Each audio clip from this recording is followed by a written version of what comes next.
The Crethan Empire had ruled the galaxy for over 3,000 years, and they had earned that dominion through pure terror. Their homeworld of Vex Prime was a paradise compared to most planets' gentle gravity. Mild weather, abundant resources, and no dangerous predators. The Crethans themselves were tall, graceful beings with translucent skin and large, sensitive eyes that could see across multiple light spectrums. They were intelligent, calculating, and utterly convinced of their superiority over every other species they encountered. Commander Zethka stood on the bridge of the dreadnought Worldrender, watching another planet surrender without a fight. The inhabitants of Kepler forfeit to be had taken one look at the massive fleet hovering above their cities and immediately transmitted their unconditional surrender. It was always the same. The Cretans would arrive, demonstrate their superior technology, and the primitive species would fall to their knees. Another easy conquest, his lieutenant Vexra commented as she reviewed the planet's resources. Rich in rare metals, decent population for slave labor, and their military technology is centuries behind ours. Zethka nodded, but something bothered him about the ease of it all. In 3 millennia of expansion, they had never encountered serious resistance. Every species they met was weaker, slower, less intelligent, and far too peaceful. The Crethans had begun to believe they were destined to rule because they were simply better than everyone else. The truth was different. Though none of them realized it yet, the Crethans had been incredibly lucky. Their expansion had taken them through a region of space populated by species that had evolved on gentle worlds planets with stable climates, abundant food, and few natural threats. These civilizations had developed art, philosophy, and science, but they had never needed to become warriors. And faced with the Crethans' advanced weapons and ruthless tactics, they had no choice but to submit. On Vex Prime, the High Council celebrated another victory. Elder Kreshvo, the most senior member of the council, addressed the gathered nobles with pride swelling in his voice. Today marks our 500th successful conquest. 500 worlds now bow to Crethan superiority. 500 species acknowledge that we are the apex of evolution. The audience erupted in cheers, their melodious voices creating a harmonious sound that echoed through the crystal chambers of the capital city. They truly believed they were invincible. Their technology was superior, their intellect unmatched, and their military had never known defeat. They called themselves Deathworlders because they brought death to any who opposed them. Though in reality their homeworld was one of the most peaceful environments in the galaxy. Meanwhile, in a distant spiral arm of the galaxy, something was stirring that would change everything. A small survey ship called the Endeavor was conducting routine exploration when its sensors detected something unusual. Captain Sarah Chen, a veteran of Earth's deep space program, studied the readings with growing excitement. "This Martinez?" she called to her science officer. "These energy signatures don't match anything in our databases." Lieutenant Carlos Martinez ran the readings through their computers again, his expression growing serious. "Captain, these aren't natural phenomena. We're looking at evidence of a massive space battle that happened recently. And there are structures, here artificial ones." What they had found were the ruins of the Delthian civilization, another species, that had fallen to the Crethans just months earlier. The Delthians had been peaceful traders who built beautiful cities that floated in their planet's thick atmosphere. They had never harmed anyone, but the Crethans had enslaved them anyway, strip mining their world for resources. As the human crew explored the wreckage, they began to piece together what had happened. The evidence was clear: an advanced military force had systematically destroyed a peaceful civilization. Martinez found data cores that contained partial records of the attack, including images of the Crethon fleet. "My God," whispered Dr. Elena Vasquez, the ship's xenobiologist. "The brutality of this. They didn't just conquer these people, they broke them completely. The survivors were taken as slaves." Captain Chen felt anger building in her chest. She had seen enough wars in her lifetime, fought in the border conflicts that had shaped humanity's expansion into space. But this was different. This was systematic. Extermination of peaceful peoples by what appeared to be a galactic empire built on cruelty. "Upload everything to the quantum burst transmitter," she ordered. "Earth needs to know about this immediately." The message took weeks to reach Earth, but when it did, it caused an immediate uproar. The United Earth Coalition had been exploring space for over a century, but they had always hoped to find peaceful contact with alien civilizations. The idea that there was an empire out there, systematically enslaving entire species, was horrifying. President Maria Santos called an emergency session of the Global Defense Council. Military leaders, scientists, and diplomats gathered in the underground bunkers beneath Geneva to discuss humanity's response. General Robert Harrison, head of the Space Marine Corps, studied the intelligence reports with a grim expression. Based on the evidence, we're looking at an empire that spans hundreds of systems, he reported to the assembled leaders. They appear to have superior technology, massive fleets, and no moral constraints whatsoever. They're essentially spacefaring Nazis. Dr. James Wright, Earth's leading xenobiologist, disagreed with the assessment of Crethon's superiority. Actually, General, I'm not convinced they're as advanced as they appear. Look at their tactics. They rely entirely on overwhelming force and intimidation. That suggests they've never faced serious opposition. Admiral Lisa Park, commander of Earth's small but growing space fleet, reviewed the tactical data. Their ships are larger than ours, but size isn't everything. Our vessels are built for combat efficiency. We learned hard lessons from the AI. War and the border conflicts. Every human ship is designed to fight outnumbered and outgunned. The meeting continued for hours, but the conclusion was inevitable. Humanity had learned long ago that evil unopposed would spread like a cancer. They had fought 2 world wars, survived an AI rebellion, and carved out their place in a hostile universe through determination and sacrifice. They would not stand by and watch peaceful species be enslaved. President Santos made the decision. That would change galactic history forever. Prepare the fleets. We're going to war. The first encounter between humanity and the Crethon Empire happened in the Zeta Reticuli system, where the Crethons were in the process of pacifying another peaceful species called the Harmony. The Harmony were plant-like beings who communicated through chemical sense and had never developed weapons beyond simple farming tools. They were perfect victims for the Crethon war machine. Captain Chen's upgraded Endeavor, now equipped with military-grade weapons and shields, arrived just as 3 Crethon destroyers were beginning their bombardment of the Harmony's floating garden cities. The sight that greeted her crew was heartbreaking, beautiful. The crystalline structures that had taken centuries to grow were being systematically destroyed while terrified beings fled in crude escape pods. This ends now, Chen muttered, giving the order to engage. Endeavor was outnumbered 3-1. But it had been built by humans who understood that space combat was about more than just size and firepower. Commander Zethka watched in confusion as a strange new ship appeared. On his sensors, it was smaller than his destroyers, with an odd, aggressive design unlike anything in the Crethon database. When his communications officer tried to contact the vessel, the response came in a language they had never heard before. This is Captain Sarah Chen of the United Earth Coalition vessel Endeavor. You will cease your attack on the peaceful inhabitants of this system and withdraw immediately, or we will be forced to take action. Zethkut actually laughed. A single ship was threatening. His entire squadron, the arrogance was amusing. Primitive vessel, you are interfering with official Crethon imperial business. Withdraw immediately or be destroyed. Chen's response was delivered through actions rather than words. The Endeavor accelerated to attack speed, its engines glowing with controlled fusion fire. Like the massive, lumbering Crethon ships, the human vessel moved with predatory grace, dancing between energy blasts that should have destroyed it.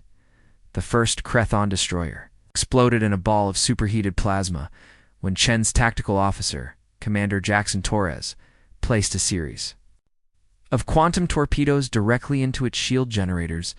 The Crethons had never faced weapons designed to exploit specific weaknesses in their defenses, because no one had ever studied their technology closely enough to find those weaknesses.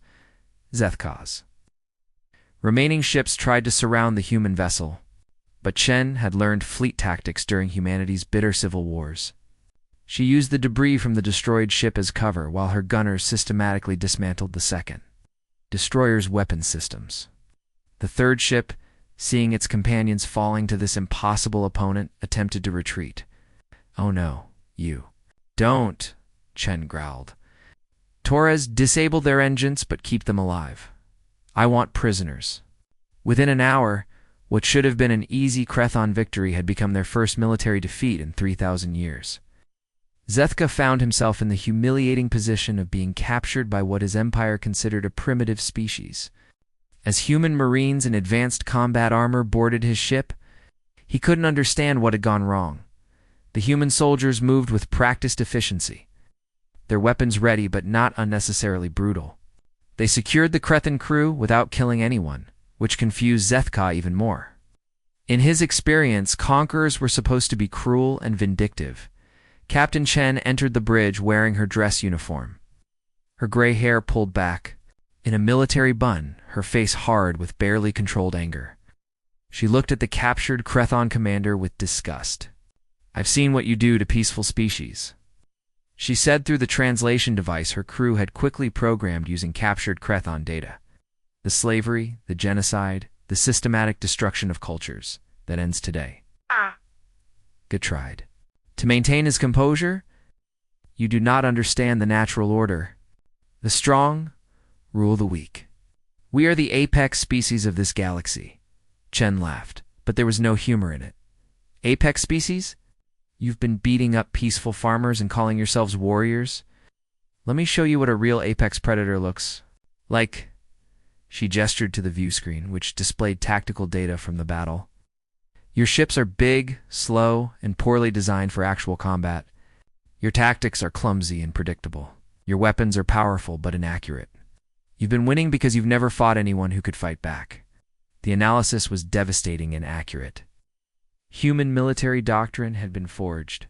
In the fires of real warfare conflicts where both sides had advanced technology and the will to use it, Earth's military had learned to fight efficiently, to think tactically, to never underestimate an opponent. While Chen was capturing her first Crethon prisoners, similar encounters were happening across the galaxy. The human fleet had split into dozens of small task forces, each one designed to hit Crethon operations and rescue enslaved populations. The strategy was working better than anyone had dared hope. Admiral Park, the reports flooding in from across the combat zone. Task Force 7 had liberated a mining colony where the Crethons had enslaved an entire species of silicon-based life forms. Task Force 12 had destroyed a Crethon supply depot and freed thousands of prisoners from a dozen different species. Most importantly, every engagement had resulted in complete human victory. "It's almost too easy," reported Colonel Maria Santos, the president's daughter and commander of the elite Storm Corps. "These Crethons fight like they've never faced real opposition. Their ships are powerful but clumsy. Their tactics are predictable, and they panic when things don't go according to plan." Dr. Wright, who was analyzing captured Crethon technology aboard the flagship Indomitable, made a startling discovery. "Admiral, I think I know why they're so overconfident. Look at these biological scans of the Crethon prisoners." The data was revealing. Crethons had evolved on a world with minimal natural threats. Their large eyes were designed for a planet with dim sunlight, their graceful build for low gravity, their sensitive hearing for a world without predators. They were physically and psychologically unprepared for the brutal realities of actual warfare. "They're not warriors at all," Wright continued. "They're more like scholars or artists who happened to develop advanced technology first. Been conquering peaceful civilizations for so long that they actually believe their own propaganda about being superior fighters." Admiral Park studied the implications. They're paper tigers. All show no substance. Exactly. Now they're about to learn what real Deathworlders look like. Back on Vex Prime, the High Council was receiving reports of the disasters befalling their fleets.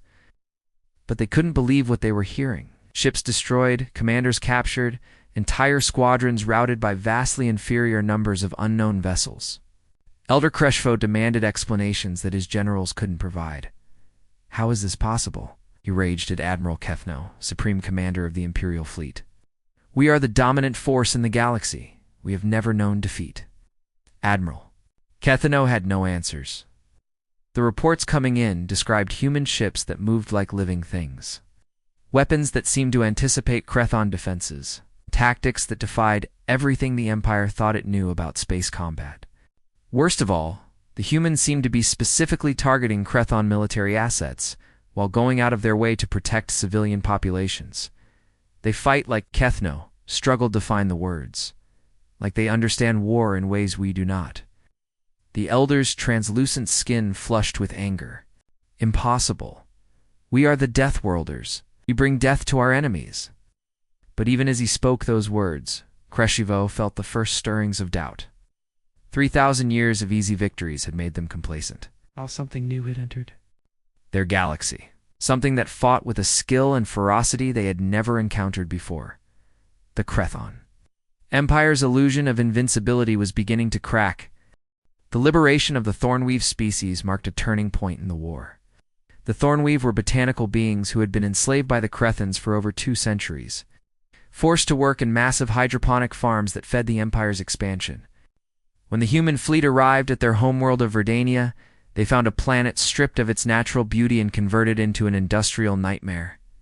Commander Jackson Torres led the assault on the orbital processing stations while Captain Chen coordinated with the planet's resistance movement. The Thornweave had never stopped fighting their oppressors, but their resistance had been limited to sabotage and hidden messages of hope. Now, with human military support, they were ready for open rebellion. The processing station's shields are down, Torres reported, as his squadron of human fighters danced between Crethon defensive fire, beginning attack run on the primary facility. Below on the planet's surface, Chen worked with Sage Whisperwind, one of the Thornweave's elder leaders. The plant being's bark-like skin was scarred from years of forced labor, but her eyes burned with determination. "Your people fight like the storm winds of our ancient forests," Whisperwind said through the translation matrix. "We had begun to believe that only cruelty could triumph in this galaxy. You have shown us otherwise." Chen felt the weight of that statement. Humanity hadn't entered this war for glory or conquest. They had come because they couldn't stand by and watch genocide. But they were learning that their intervention meant more than just military victory. They were giving enslaved species something they had almost forgotten: hope. The battle for Verdania lasted 3 days, but it was never really in doubt. The Crethon garrison had been designed to suppress an unarmed population, not fight a real military force. When human Marines landed at the primary slave compound, they found thousands of Thornweave prisoners in conditions that made even hardened soldiers sick with anger. Staff Sergeant Maria Rodriguez, as a veteran of Earth's Martian Independence War, had to pause and collect herself when she saw the holding pens. "Jesus Christ," she whispered. "They're keeping sentient beings in cages like animals." Her Lieutenant Thomas Kim was already organizing medical teams to treat the freed prisoners. "Sergeant, we need to get these people to the aid stations immediately. Some of them look like they haven't seen sunlight in decades." As the liberation continued, disturbing patterns emerged. The Crethons hadn't just enslaved other species, they had systematically broken them down psychologically. Families had been separated, cultural practices forbidden, and any sign of resistance punished. With brutal efficiency, it was cultural genocide on a massive scale. Dr. Elena Vasquez, now serving as the fleet's chief xenobiologist, interviewed hundreds of freed prisoners from dozens of different species. What she learned painted a horrifying picture of Crethon rule. "They don't just conquer worlds," she reported to Admiral Park during their daily briefing. "They destroy everything that makes a species unique. Languages, religions, art, family structures, all of it gets systematically erased and replaced with Crethon control systems." Admiral Park studied the reports with growing determination. She had seen evil before, during humanity's own dark periods, but the scale of Crethon atrocities was staggering. How many species have they done this to? Based on the prisoner testimonies, at least several hundred. And Admiral, there's something else. The Crethons seem genuinely confused by our treatment of prisoners in liberated populations. Several captured officers have asked why we haven't executed them or enslaved their families. This was perhaps the most disturbing revelation of all. The Crethons weren't just cruel by choice, they literally couldn't comprehend any other way of conducting warfare. They had become so disconnected from basic morality that mercy seemed alien to them. Meanwhile, on Vex Prime, the High Council was beginning to panic. Reports of human victories were coming in faster than they could process them. Worse, intercepted. Human communications revealed a level of strategic coordination that the Crethans couldn't match. Elder. Kreshvo summoned his intelligence chief, Sithmel, demanding answers about these mysterious humans. What they learned shook the foundations of everything they believed about themselves. The humans come from a world called Earth, Sithmel reported, his voice trembling slightly. Initial analysis suggests it is. It is unlike any planet we have encountered. Explain, Kreshvo demanded. SYTH-MEL activated a holographic display showing Earth's characteristics. Gravity is significantly higher than our norm. The climate is chaotic, with massive temperature variations and violent weather systems. The planet supports an incredible variety of dangerous predators, many of which were apex species before humanity's rise. The Elder stared at the data in disbelief. This cannot be accurate. How could any species evolve to intelligence on such a hostile world? That is not the most disturbing part, Sithmel continued. Their history shows continuous warfare spanning millennia. They have fought wars with weapons that could destroy their entire planet, survived ecological disasters, and even defeated artificial intelligences that tried to exterminate them. Kreshvo felt something he had never experienced before: fear. The humans weren't just another peaceful species with advanced technology. They were actually the thing the Crethans had only pretended to be: true Deathworlders, forged by violence and shaped by struggle. There's more, Sithmel said quietly. Their military doctrine appears to be based on the assumption that they will always be outnumbered and outgunned. Every tactic, every weapon, every ship design reflects preparation for fighting against superior odds. The implications were staggering. While the Crethans had grown soft from centuries of easy victories, humanity had spent their entire existence preparing for the kind of total war they were now fighting. Every human soldier was a veteran of conflicts that would have broken Crethon morale. Every human ship was designed with lessons learned from desperate battles for survival. General Harrison's strategic assessment, intercepted by Crethon intelligence, confirmed their worst fears. The enemy has shown no tactical innovation or adaptation to changing battlefield conditions. They rely entirely on numerical superiority and intimidation.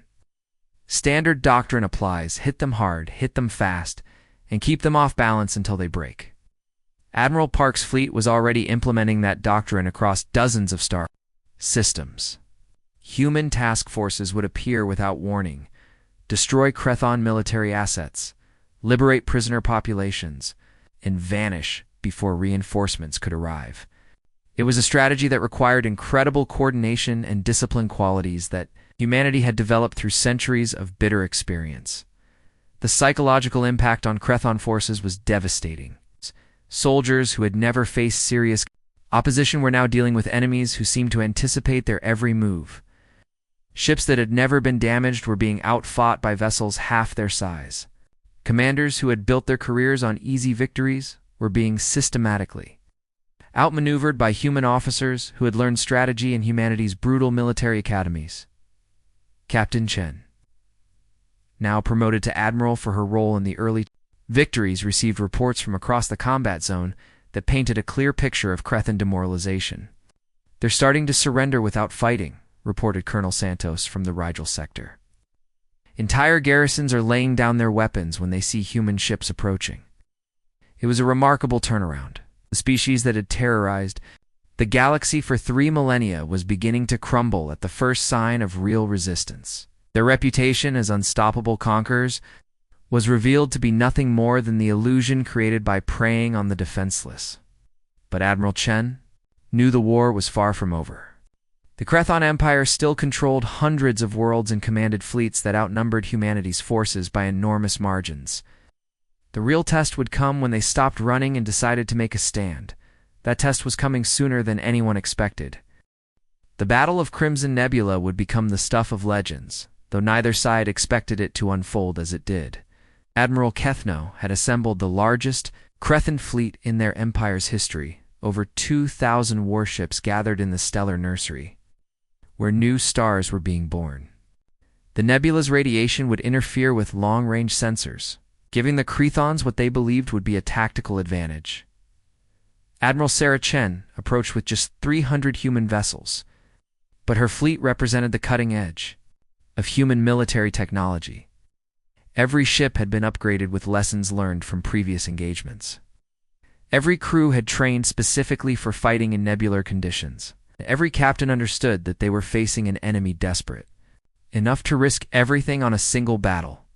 Sensors show massive Crethon fleet formations throughout the nebula, reported Commander Torres from the bridge of the flagship Indomitable.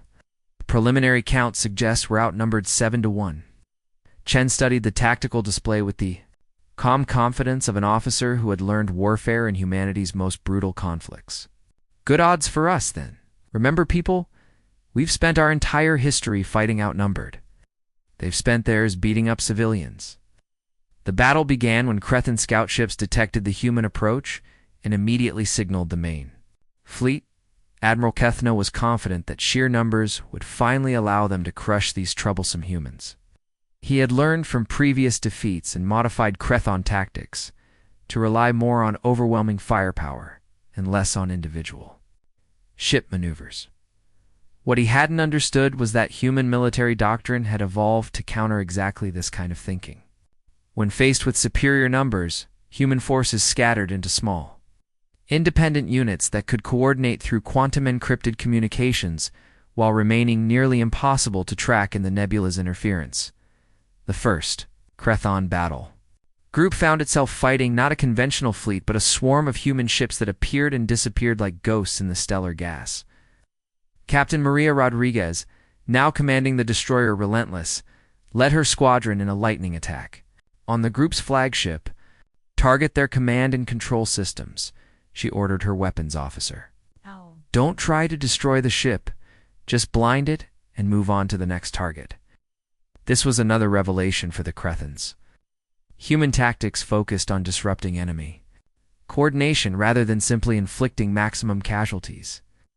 Within hours, dozens of Crethon ships found themselves unable to communicate with their fleet commanders or coordinate their own defensive fire. Kethno watched in growing horror as his carefully planned battle dissolved into chaos. His formations were being picked apart by an enemy that refused to fight conventionally.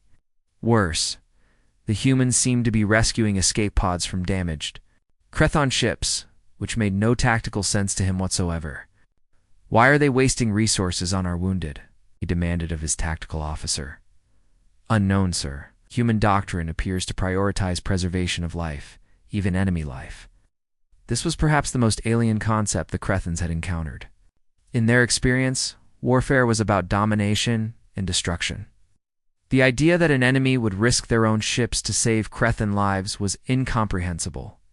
Dr. James Wright, monitoring the battle from the command ship Endeavour, was studying captured Crethon communications and making disturbing discoveries about their psychology. "Admiral Chen, I think we need to understand something about our enemies. They literally cannot process the concept of limited war." "What do you mean?" Chen asked, while simultaneously coordinating a flanking maneuver against a Crethon battleship. "Group, they've never fought a war where the goal was anything other than total domination or extinction. The idea that we're fighting to stop their aggression rather than to destroy their species is so foreign to them that it's causing psychological breakdown among their commanders." This was evident in the increasingly desperate measures the Crethons were taking. Some commanders were attempting to use their own damaged ships as suicide weapons, ramming them into human vessels in acts of desperation that horrified their own crews. Others were broadcasting surrender offers that included pledges to help humans conquer other Crethon worlds. Colonel Santos, leading a boarding action against a disabled Crethon cruiser, encountered this mentality firsthand.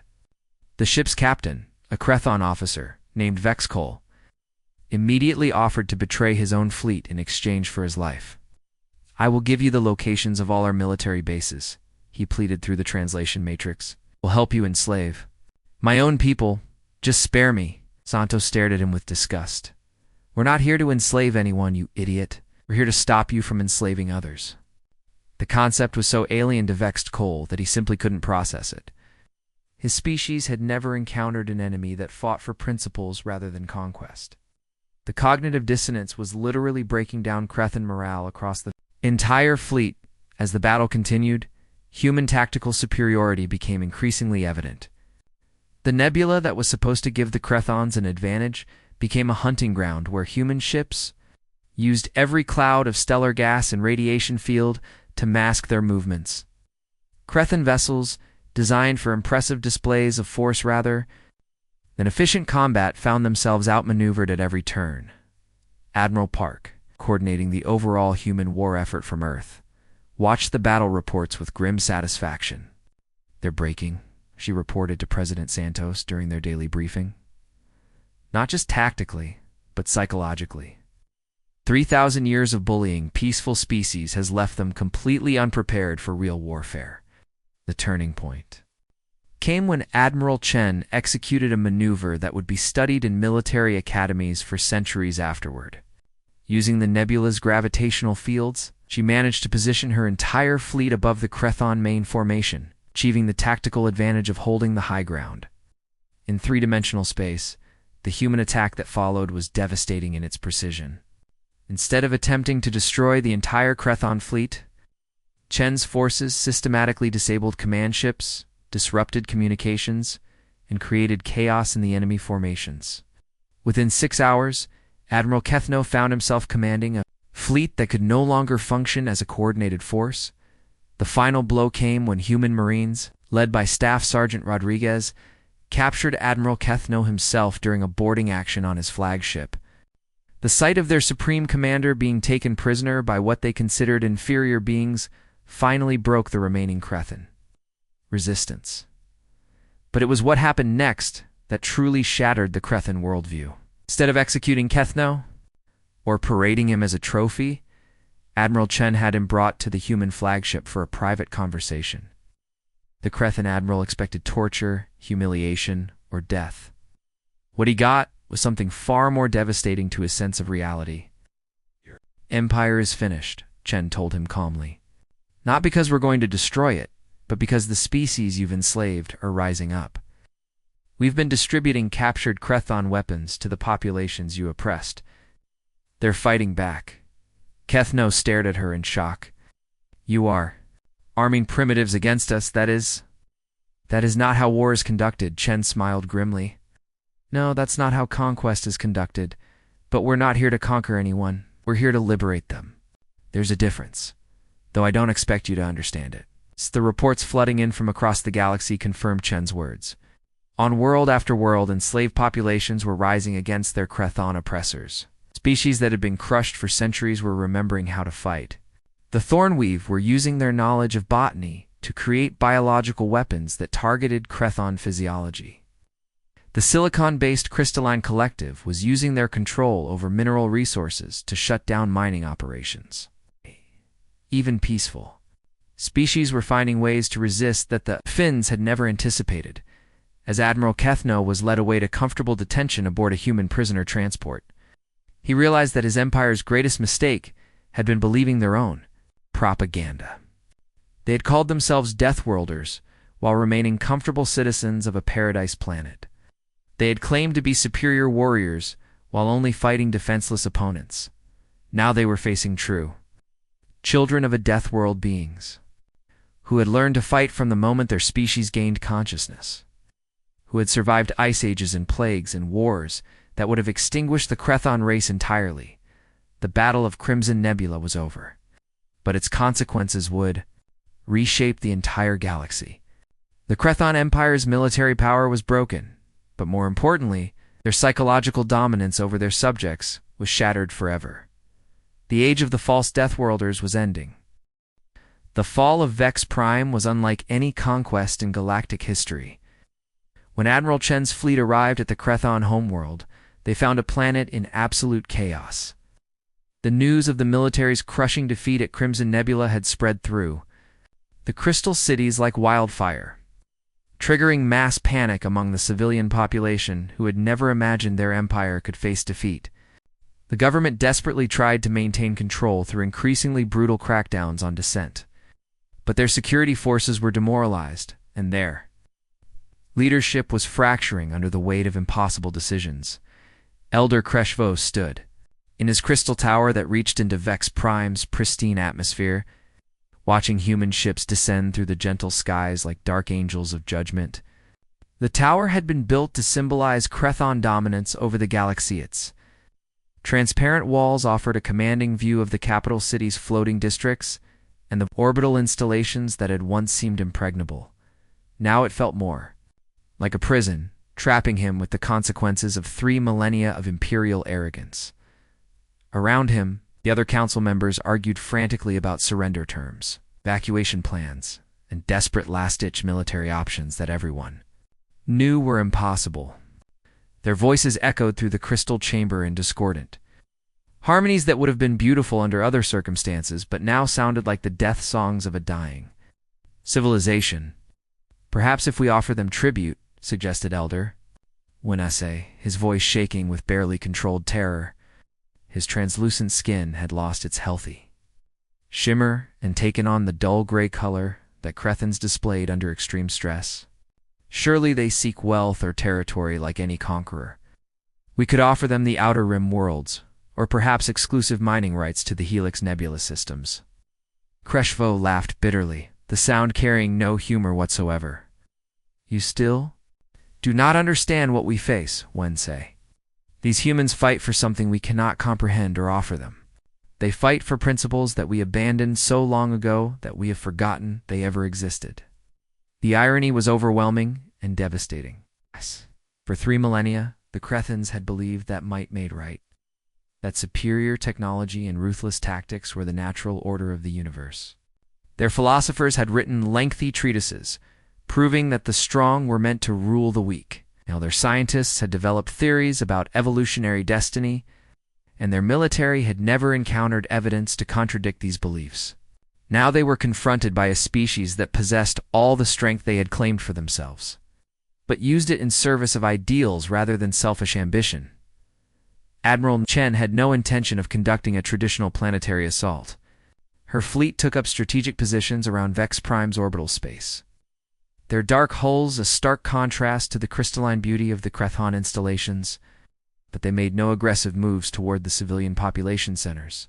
Instead, she broadcast a message to the planet's 2 billion inhabitants in their own language, translated by the AI systems that had learned Crethon's speech patterns from thousands of prisoners taken during the liberation campaigns. People of Vex Prime, this is Admiral Sarah Chen of the United Earth Coalition. We have not come to conquer your world, enslave your population, or harm your civilians. We have come to end your government's reign of terror across the galaxy and to ensure that the systematic oppression and genocide your empire has practiced for centuries can never happen again. Any Crethon citizen who wishes to surrender will be treated according to the laws of war as established by civilized species and will eventually be returned to their families unharmed. The broadcast caused immediate and profound turmoil throughout the capital and spreading rapidly to every population center on the planet. Millions of Crethons who had lived their entire lives believing without question in their species' inherent superiority were suddenly forced to confront the reality that they had been on the wrong side of history. Many simply couldn't process the cognitive dissonance between what they had always been taught and what they were now experiencing. Dr. Wright, now serving as the fleet's chief xenopsychologist after years of studying captured Crethon prisoners and liberated slave populations, monitored planetary communications, and reported unprecedented psychological breakdown across the entire population. Admiral, we're seeing mass depression, identity crises, and complete social fragmentation on a scale I've never encountered before. Many Crethons are experiencing what can only be described as species-wide existential trauma. Their entire worldview has collapsed in a matter of weeks. The reason became increasingly clear as human forces began documenting the true extent of Crethon society's dependence on their imperial mythology. Every aspect of their culture, from early childhood education to adult entertainment to religious practices, had been built around the unshakable belief that they were the galaxy's chosen rulers. Strip away that illusion, and there was almost nothing left to provide meaning or purpose to their existence. Captain Rodriguez, now commanding a full regiment and leading humanitarian efforts on the planet's surface, found Crethon cities in various states of collapse, despite the complete absence of human military action against civilian targets. The graceful crystal spires that had been symbols of imperial power and architectural triumph now stood half empty as their inhabitants struggled with the fundamental reality of their situation. Many Crethons had simply stopped going to work, stopped maintaining their homes, stopped participating in the social activities that had once defined their lives. "It's heartbreaking to witness," she reported to Admiral Chen during their daily briefings. "They're like children who've just learned that everything they believed about the world was not just wrong, but actively harmful. Some of them are approaching our humanitarian teams and asking us to punish them personally for their government's crimes. Others are asking how they can help us repair the damage their empire has done to other species." This was perhaps the most unexpected challenge humanity faced in their liberation campaign. They had prepared extensively for military resistance, guerrilla warfare, civilian hostility, and the complex logistics of managing conquered territory. They hadn't prepared for an entire species having a collective nervous breakdown and begging for forgiveness from people they had been taught to see as inferior primitives. The situation became even more complicated by the steady arrival of refugee fleets from across the former empire. Ships carrying freed slaves began arriving at Vex Prime, not seeking revenge or retribution, but looking for answers and hoping to understand how their oppressors had become what they were. Skin showing healthy new growth for the first time in centuries. The musical harmonies whose songs had been silenced by imperial decree. The crystalline collective whose mineral cities had been strip-mined for resources. And dozens of other liberated species wanted to confront the heart of the system that had caused them so much suffering. Elder Whisperwind of the Thornweave, whose people had been enslaved for over 200 years and forced to work in massive hydroponic farms that fed the Empire's expansion, met with Kreshvo in what became one of the most significant conversations in galactic history. The meeting took place in a human-administered refugee camp that had been established in one of Vex Prime's largest parks, where former slaves and former masters were receiving equal medical care, food distribution, and counseling services. "Why?" Whisperwind asked, with the simple directness that characterized her species. Her voice carried harmonics that conveyed deep emotional pain, but also a genuine desire to understand rather than simply condemn. "Why did your people choose to become monsters when you could have been teachers, partners, friends?" Kreshvo, his translucent skin now permanently dull with shame, and his large eyes unable to meet her gaze directly, struggled to find words that could possibly explain 3 millennia of systematic cruelty. We believed we were bringing order to the galaxy. We thought other species were primitive, that they needed our guidance to reach their full potential. Our early contacts seemed to support this belief." "You enslaved children," Whisperwind replied, her voice carrying the weight of centuries of accumulated suffering. "You separated families, destroyed languages, erased histories that stretched back millions of years.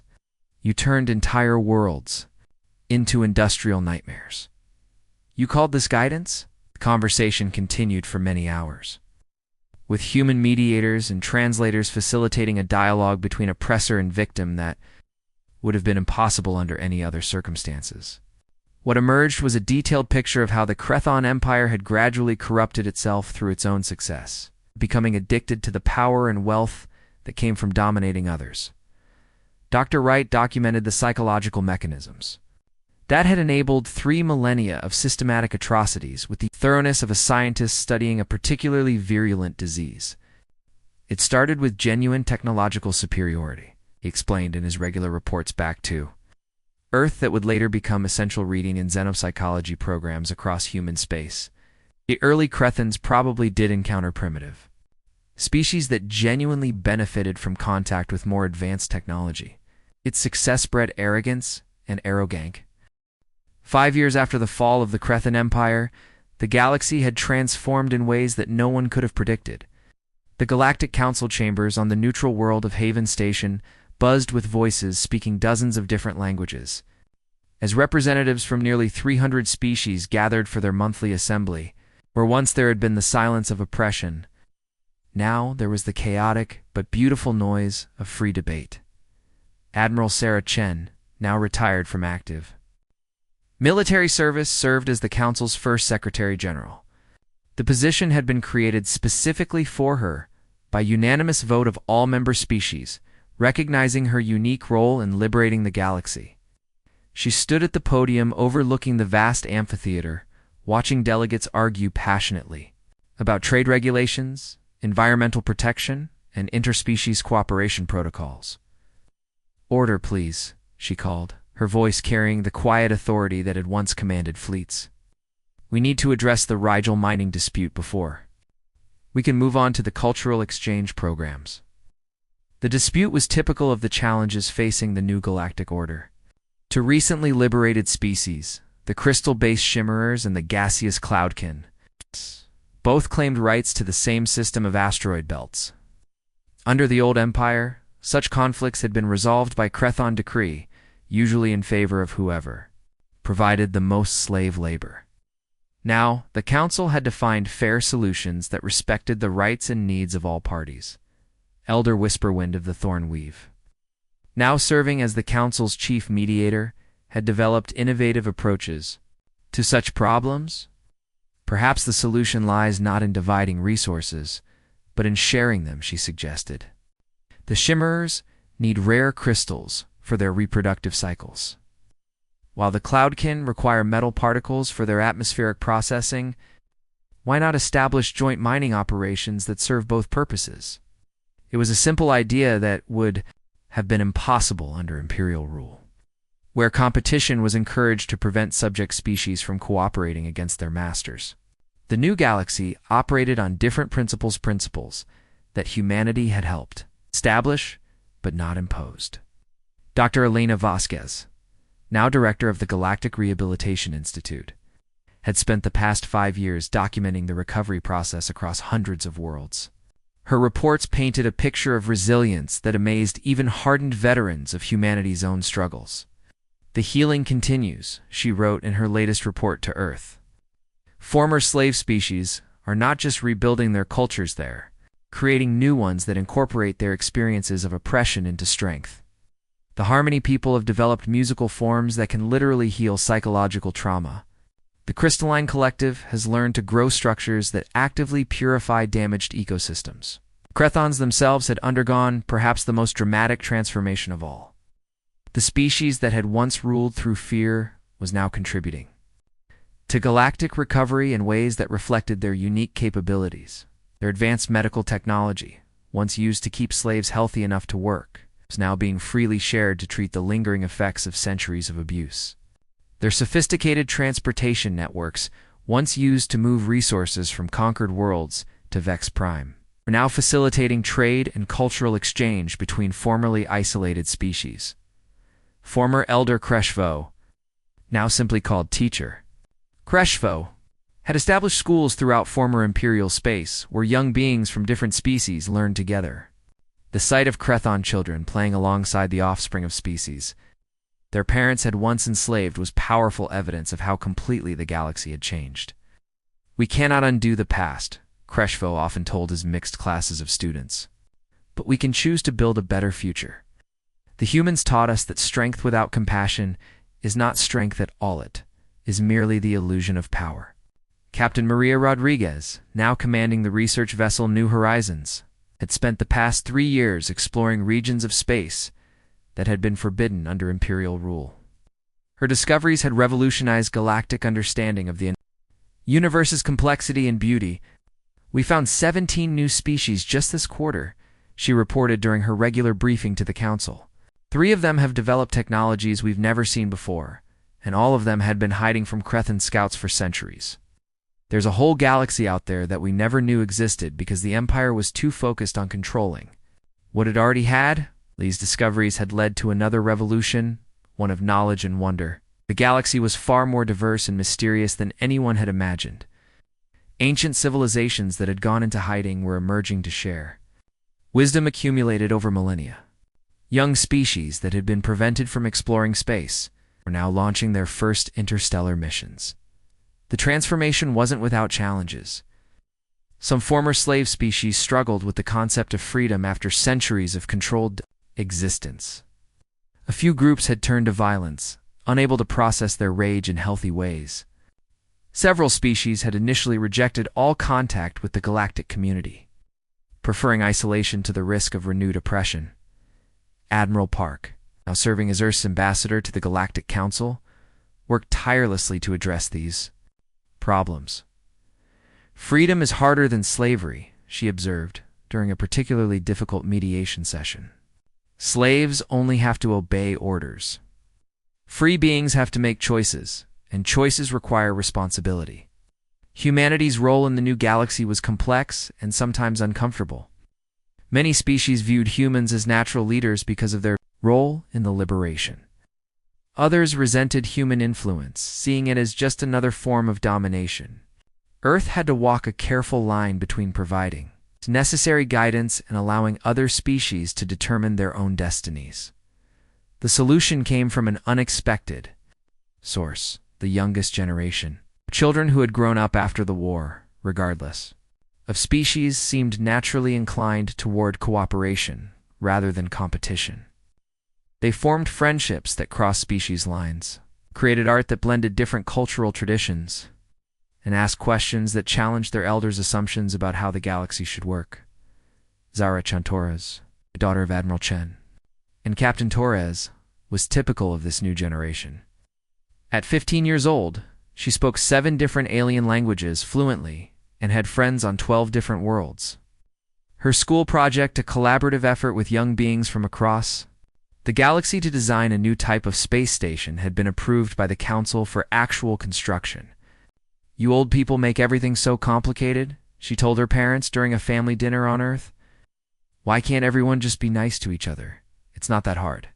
The simplicity of that statement contained profound wisdom. The galaxy had spent millennia making cooperation difficult when it was actually the most natural thing in the universe. Different species had different strengths, different perspectives, different solutions to universal problems. When they worked together, they could accomplish things that none of them could achieve alone. The memorial dedication on Haven Station provided a fitting symbol for the new era. Representatives from every known species gathered to honor those who had died under Imperial rule, but also to celebrate those who had survived and rebuilt. The memorial itself was a collaborative artwork that incorporated elements from hundreds of different cultures. Admiral Chen spoke at the dedication, her words carrying the weight of history and the hope of the future. "We gather here not to mourn the past, but to commit to the future." The Empire called itself Deathworlders, but they knew nothing of death or life. They ruled through fear because they had forgotten how to lead through example. She gestured to the assembled crowd, where former slaves stood beside former masters, where humans mingled with beings so alien that first contact had required entirely new forms of communication, where the young and old of dozens of species shared a common commitment to never repeating the mistakes of the past. "Look around you," Chen continued. "This is what real strength looks like. Not the power to dominate others, but the courage to stand with them. It's not the ability to impose your will, but the wisdom to find solutions that serve everyone. All Deathworlders, now not because we bring death, but because we choose life." The ceremony ended with a moment of silence that was observed across the galaxy. On thousands of worlds, billions of beings paused in their daily activities to remember the cost of the freedom they now enjoyed. Ow. Then they returned to the work of building something better than anything the galaxy had ever known. The Age of Empires was over. The Age of Cooperation had begun. And in the vast darkness between the stars, new lights were already beginning to shine.